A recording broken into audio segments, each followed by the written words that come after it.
Hello and welcome to a new video on Revsportz. I am Snehasis Mukherjee reporting from the Dubai International Stadium along with my colleague Bharath Ramaraj.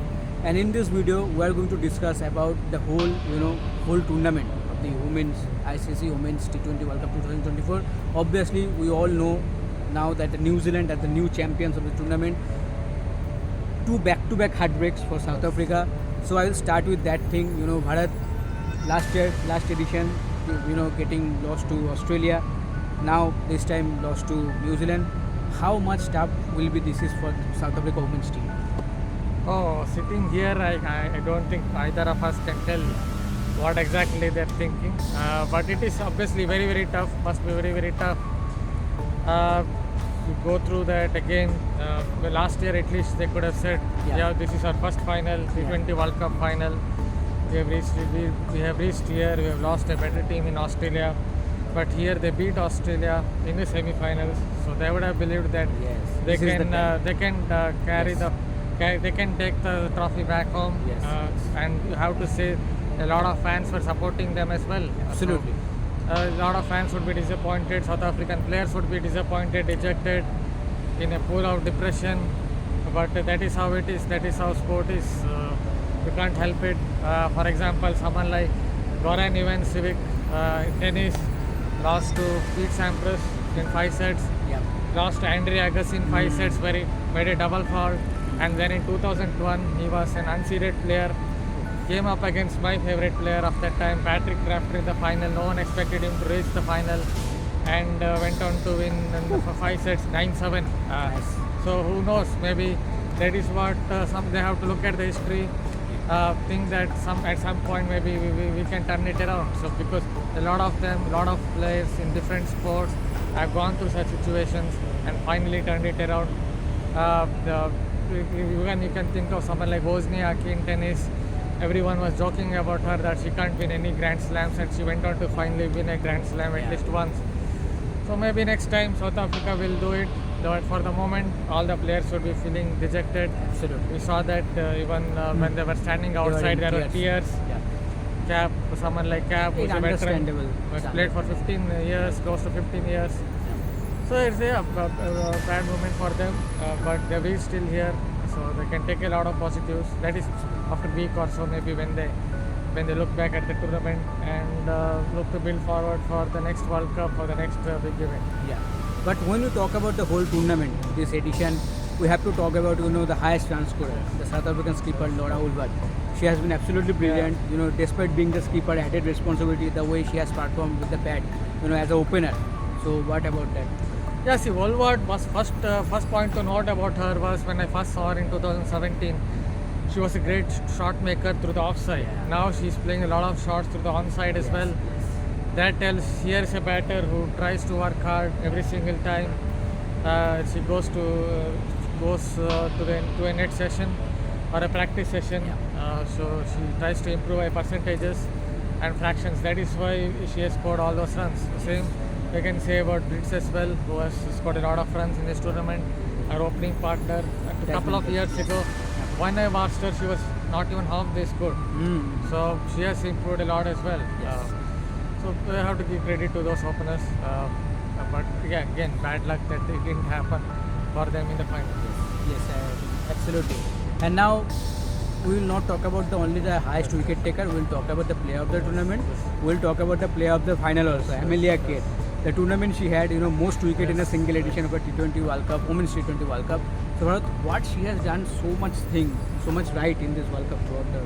Yeah, I've already noted in one video, point that she gets that fizz off the pitch. So it's not just the turn, it's also the fizz. That means she must be imparting a lot of reps on the ball. She's also bowling quicker through the air, but still not. Despite bowling quicker through the air, she's able to get that fizz. That means that double combo really is helping Keir to get a lot of wickets. Because sometimes when you bowl quicker through the air, you lose that fizz, but not with Amelia Keir. With the bat in hand, obviously, she has had her struggles, but at the right time she came good. Absolutely. I think in the final, the knock she played, it was needed at that point. According to the situation she played, and it was absolutely needed. Okay, Bharat, now my next question is, any individual batting performance and any individual bowling performance that you have liked?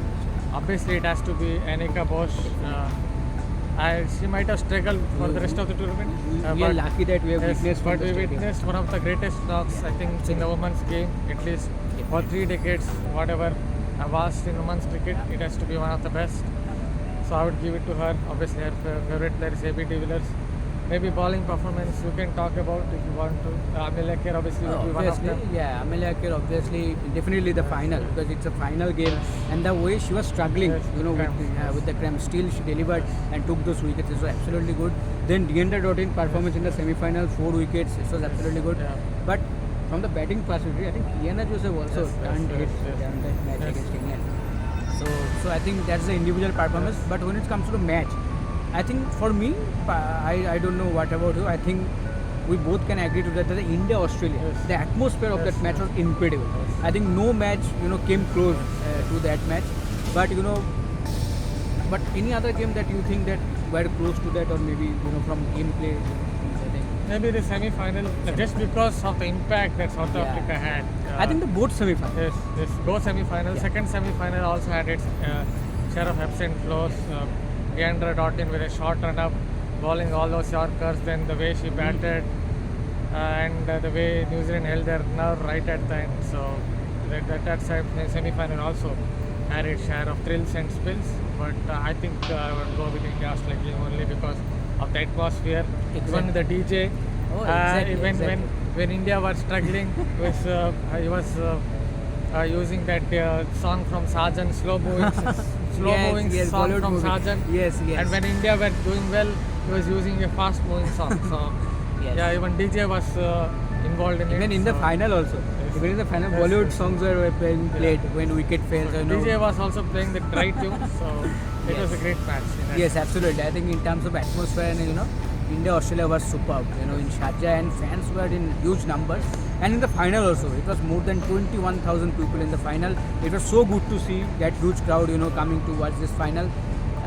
And rightfully you can say, me and Bharath, that 50%, more than 50% it was South Africa fans. So I think it will be very 70% I was 70% was South Africa fans, and I know that it will be very heartbreaking for them, but you have to give credit to New Zealand, the better team who played Honestly, better. I at saw night. one New Zealand fan. Yeah. Some are saying 4, I saw only one. yes.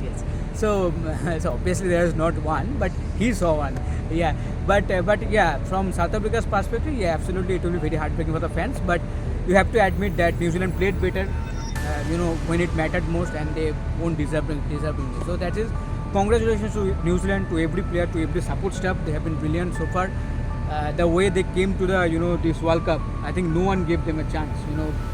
They were unbeaten they were not winning 10 matches consecutively, and then I think in a press conference, Sophie Devine told that the win against India gave them the boost.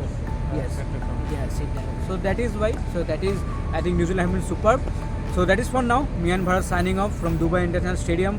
For all the latest For updates. one final time, I would say. Yeah, maybe for a while, for final time, for the final In time. this World Cup. In this World Cup, yeah, we'll be back with latest update from all the upcoming tournaments and And you have to everything. give it to him for always saying warm welcome 25, 100 times, 1000 times. Yeah, it has become a habit now.